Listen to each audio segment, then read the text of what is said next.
Fettuccine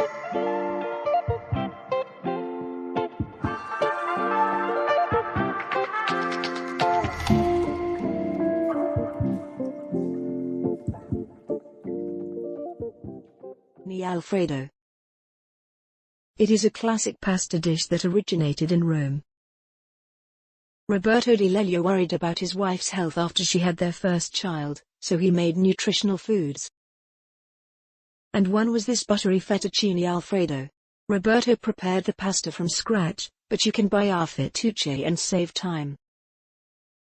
Here are the ingredients. 40 grams unsalted butter, salted is fine too. 40 grams grated parmesan. A few tablespoons heavy cream, optional.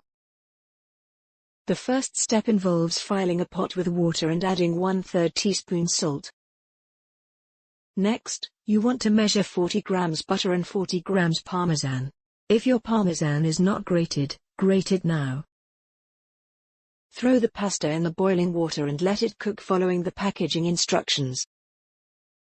In the meantime, take a pan and place it over the hob to let it heat. Then throw the butter and let it melt at low heat. When the pasta is ready, remember to keep it al dente, drain it and transfer it in the pan with the butter.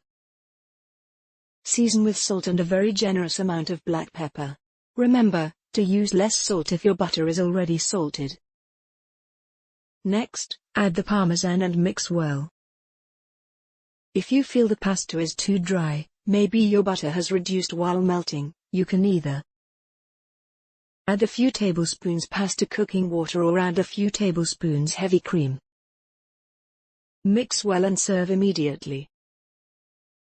If you want to skip the heavy cream, you can use your milk of choice. This pasta is great for meat eaters and vegetarians, but can also be customized for vegans. Simply use a vegan parmesan alternative and a dairy-free butter. Buon appetito!